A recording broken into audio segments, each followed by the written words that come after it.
Bonjour à tous, vous regardez l'autre direct et aujourd'hui nous sommes en compagnie du journaliste d'investigation Denis Robert. Bonjour. Bonjour. Bienvenue. Alors vous étiez à Lyon hier donc pour dédicacer votre dernier livre à la FNAC, J'ai tué le fils du chef, l'affaire Grégory, roman de la Vologne de 1984 à 2018. Et vous avez ensuite fait une rencontre à l'école de journalisme ISCPA sur de l'affaire Grégory à Clearstream, 30 ans de journalisme et de résistance. Ça fait quoi d'échanger avec des jeunes journalistes, enfin des futurs journalistes? Quelles sont les questions qu'ils avaient à vous poser? Mais dans la mesure où je le fais pas souvent, je le fais beaucoup moins souvent que je ne le faisais avant, c'est plutôt un plaisir, quoi. Et puis ça me fait sortir de mon travail en ce moment au quotidien, qui est un travail de solitude, d'écriture et de choses comme ça. Et donc ça me permet aussi de voir, de prendre la température sur les questions, l'état des lieux, j'allais dire. Et c'est quoi la température du coup? Ben, je trouve qu'il y a, en tout cas hier, il y avait des enseignants aussi.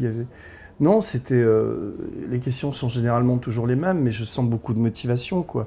Quand on est journaliste, il faut être très motivé, et surtout, il faut être de plus en plus motivé, puisque la situation se complique pour le journalisme et pour les journalistes, et pour les étudiants en journalisme, puisque économiquement, c'est quand même une profession qui se paupérise, donc voilà, quoi.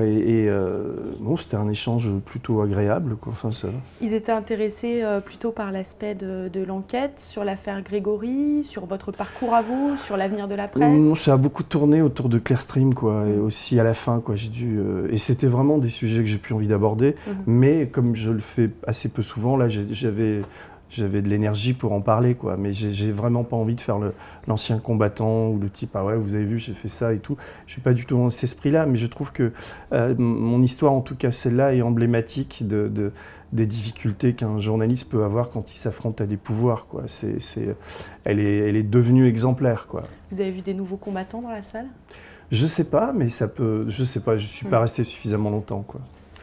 En ce moment, il y a le débat sur le secret des affaires et la transposition de la directive européenne qui reprend, puisqu'il y a un amendement qui a été déposé à l'Assemblée mercredi soir, et il y a des mouvements qui s'étaient créés déjà l'année dernière pour défendre la liberté d'informer. C'est quoi votre position là-dessus? Alors, spécifiquement sur cette loi, je sais pas, mais ce que je constate au niveau européen, et surtout au niveau français, c'est que, comme toujours, mais j'allais dire de plus en plus, il y a des tentatives pour museler les journalistes et pour attenter à la liberté d'expression. Il y a des tas d'exemples, mais en gros, la manière dont les pouvoirs d'argent, les multinationales, les milliardaires, les gens qui ont des intérêts économiques se servent de l'appareil judiciaire et d'un certain nombre de lois pour empêcher des enquêtes ou pour museler des journalistes, ça arrive de plus en plus souvent, quoi. Et comme les journalistes sont assez dispersés, c'est contrairement à ce qu'on imagine, c'est pas une profession très syndiquée, c'est une profession où il y a beaucoup de pigistes aussi et tout ça.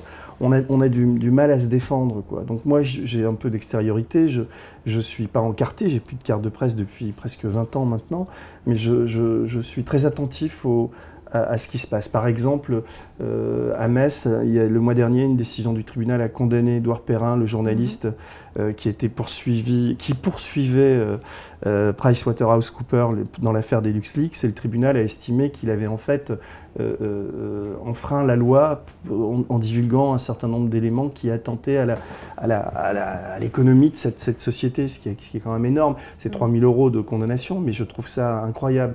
Des types qui écrivaient un bouquin sur Bolloré, 2 journalistes, Bolloré tout-puissant, un an avant que le livre sorte, ils ont eu des huissiers pour harcèlement. Bolloré les a attaqués pour harcèlement. Donc les types, quand ils n'arrivent plus à attaquer pour diffamation, atteinte à la vie privée, ils vont toujours, comme ils ont de l'argent, ils s'en foutent, quoi. Ils vont trouver injures publiques, harcèlement, enfin ce genre de choses. Et ça crée des pressions. Et je trouve que les tribunaux se soumettent à ça et qu'il n'y ait pas de contre-offensive possible, c'est désespérant, quoi. L'autre exemple, c'est Conforama. Challenge sort un truc, Conforama attaque parce qu'on a divulgué le fait qu'ils étaient sous tutelle. Enfin, voilà. Donc tout ça, il y a le projet de Macron sur les fake news. C'est vraiment pas des signes positifs, quoi. C'est l'indépendance financière qui manque pour équilibrer le rapport de force, en fait, qui est aujourd'hui clairement déséquilibré?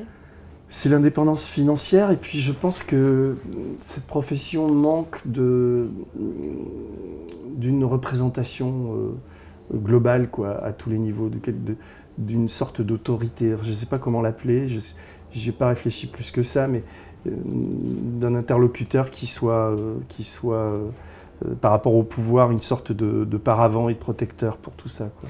C'est une tentative, vous croyez, de faire ça, le mouvement mondial de journalistes d'investigation qui ont sorti les Panama Papers, etc. C'est une tentative de se fédérer là-dessus Alors l'aspect positif, puisque nous, avec Clearstream, on était tout seul, quoi. Enfin, avec mon copain réalisateur et tout, on n'était pas très soutenus quand on a sorti. C'était le même type d'affaires, c'est des leaks et tout ça. Et là, alors l'aspect positif, c'est qu'il tape très fort, puisqu'il tape dans tous les pays en même temps, donc il y a un impact, etc. Mais après, sur les effets dans le réel de ce qui peut se passer en termes de changement dans notre rapport à l'argent ou dans le rapport de ces multinationales à l'argent ou de ces banques, on voit qu'il ne se passe rien, quoi, derrière, quoi. LuxLeaks, c'est le plus bel exemple. C'est quand même, ces types nous font les poches, il y a des preuves absolues de tout ça, et puis il n'y a même pas d'enquête au niveau européen, quoi. Merci beaucoup d'avoir été avec nous, Denis Robert. Merci à tous de nous avoir suivis. On se retrouve très bientôt pour une prochaine émission.